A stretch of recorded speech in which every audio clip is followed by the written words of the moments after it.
So today what we're covering is the first of Meyer's secondary cuts for his Dussack system. This is the Plunge Cut, or the Sturtzhauw. It finds its origin from your wrath or high cuts. So the way it is executed is that from either a straight down Oberhau or an angular Zornhau, you cut and let the momentum carry it all the way around until it ends up in a position much like the left steer, and then you thrust forward from it. So that's where the name the plunge comes from. It comes down and plunges over, using the point or the crooked edge to attack at your opponent. And this can be done on both sides. I can do it from right to left, plunging over. I can also do it left to right, plunging over the same way. This time coming down into a position that's much like the right steer and thrusting forward. This cut's useful in a couple different scenarios. Meyer says it's usually used in the onset. So this first cut might be used to get your opponent's attention, or he might throw his Dussack up to parry. And in that moment, that's when, after your cut is passed, you can shoot that point forward in at his face or cut at him. In sparring, this usually manifests itself kind of similar to how feints often do, where you throw your cut high, and then as your sword comes around, he expects a lower parry. So if your sword comes high again, it catches him off guard. The same thing here when we do the plunge. When drilling the plunge, the easiest way to start out is just stationary. So I like to start just in a right foot forward stance like Bogan, and then cut down, let it come around, and stab. You just do this stationary a few times. Nothing too exciting here.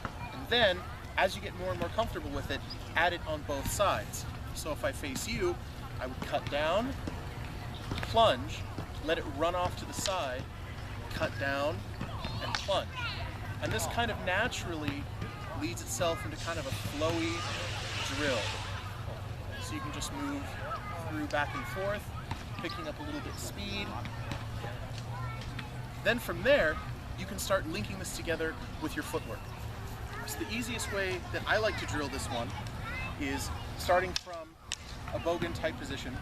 You do an increase to do your Zorn or your Oberhau. As this comes around into a left steer type position, you gather with the back foot, keeping the stance relatively low as you do so, and then you increase forward again to throw the point.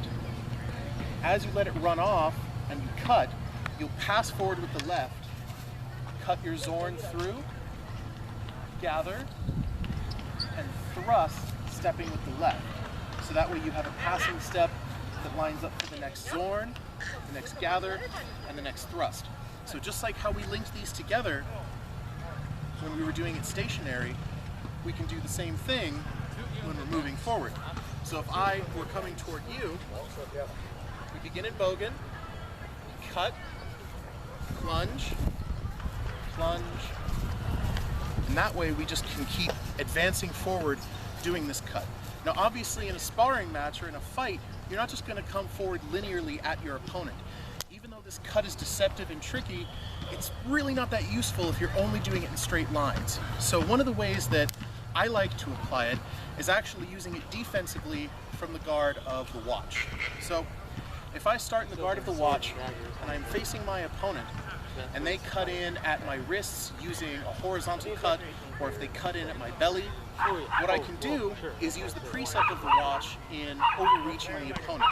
So if he is cutting an angle 6 backhand horizontal toward my side here, I can take the left foot, do an angular step, and use my Oberhau to parry or to get at his hand, slicing it down, and as it plunges over, I then reorient myself toward my opponent and thrust forward.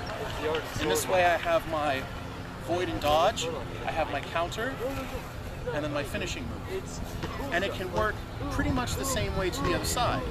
I can be here, he does a forehand horizontal toward my guts or toward my wrists, and I can use a single triangle step to attack the hand, reorient myself, and then thrust. Hey now, guys. when you are doing that plunging thrust, one thing to keep in mind is where your opponent's blade is. So just like when we're doing rapier fencing, or really any kind of thrusting, we want to thrust in opposition. So if after this cut, I do the plunge, and my opponent's blade is over here, I want to do this plunge, because in that thrust, I can turn the long edge of my weapon toward my opponent's blade.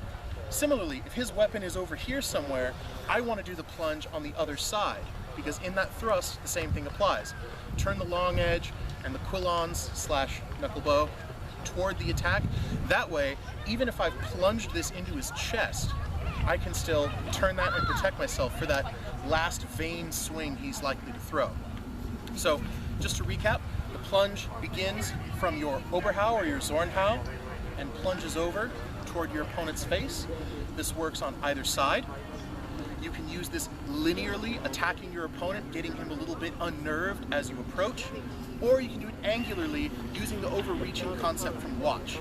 Stepping out, usually with the rear foot, and reorienting as you throw your thrust in the plunge. Alright, so let's do a few demonstrations with another person using the plunge cut. For now, just try to ignore that he has a saber and not a Dussack. We ran out. So, if I am in the guard of the watch, and he decides to cut at me horizontally towards my guts, using Meyer's precept of overreaching, as he throws his cut, I will parry here and overreach him. Notice that I hit his hand, and as this drags through, this is going to be a pretty terrible wound.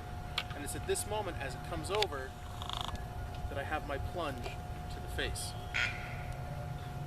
Again, from the same side, he throws his cut, I come here, cutting through his arm, and then I plunge over. The same thing is true from the other side. So let's go ahead and switch orientations. So if instead he throws a backhand horizontal cut at me, let's do a ranging shot, make sure you can hit. Cool, all right. So he throws that cut. Notice I use that angular step, just like in the section on the watch. This drags through his arm, and then I have my plunge there. He throws his cut, I hit. Maybe I don't hit his arm, maybe I just parry that out of the way, and maybe he hits himself because he's using a saber instead of a Dussack. And then there's my plunge cut. And that's it.